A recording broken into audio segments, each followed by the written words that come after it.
I guess looking at the depth chart yesterday, too, Bill, I mean, I knew it was young back there. I didn't know it was that young. I told you it's Puppyville back there, man. Puppyville? Puppyville. Got a lot of youngsters out there. They're going to have to grow up pretty quick, though, right? Yeah, they got to. I think for the most part they've already, you know, I don't want to say they've already grown up, but they've taken a lot of steps, you know, because there's no simulation for 90,000 on Saturday. There's no simulation for that, but, you know, as far as preparation goes, you know, I think they've done everything they can to prepare for Saturday. Have you seen any sort of change in Barrett since he's become QB1? Like, is he more, you know, sure of himself, confident, anything like that?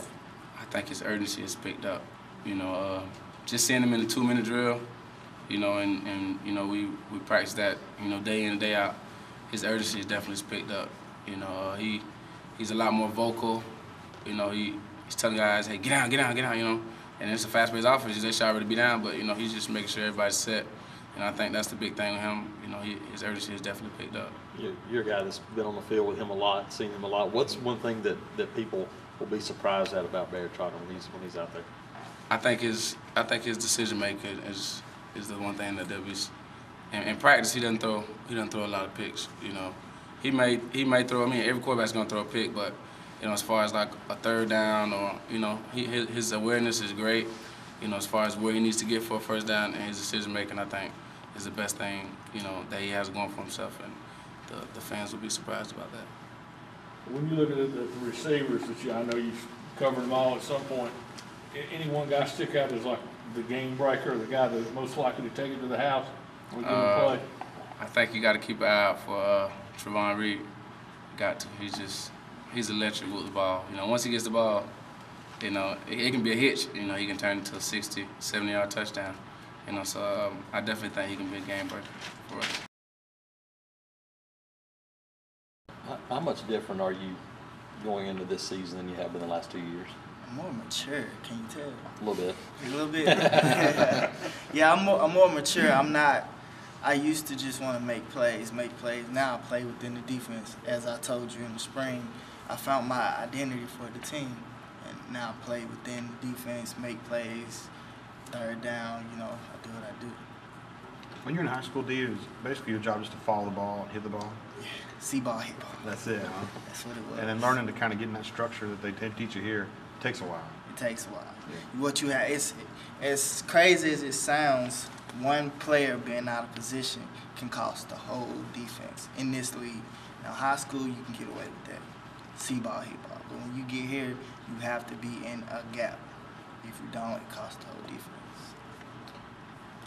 We heard that Angelo Blackson did a pretty spot-on impression of you at rookie night. What was your assessment of it?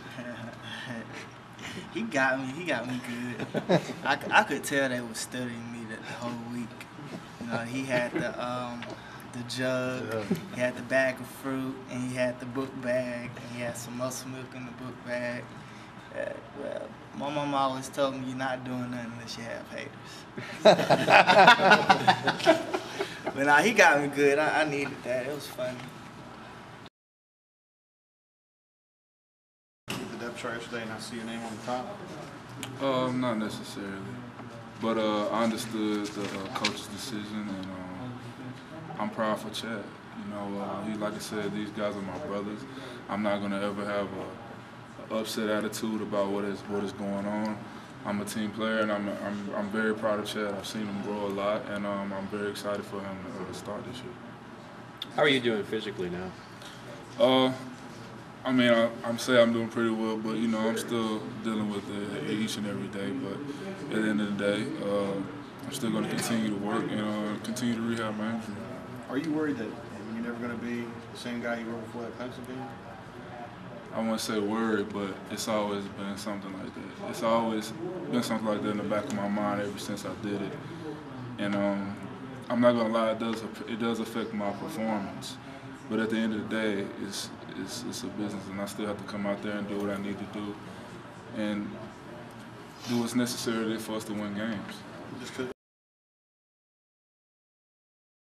Just one more. How's being the quarterback off the field? Like you said, you get tired of doing this kind of stuff, and I'm sure everybody does at this point in camp. But how's that been, like walking around town on campus? I mean, you're the quarterback at Auburn University now. You know, it's not that much different. I I don't like walk around with a poster or anything, so I'm just kind of another guy walking around most times. You know, some people I feel like recognize me, and a lot of people don't.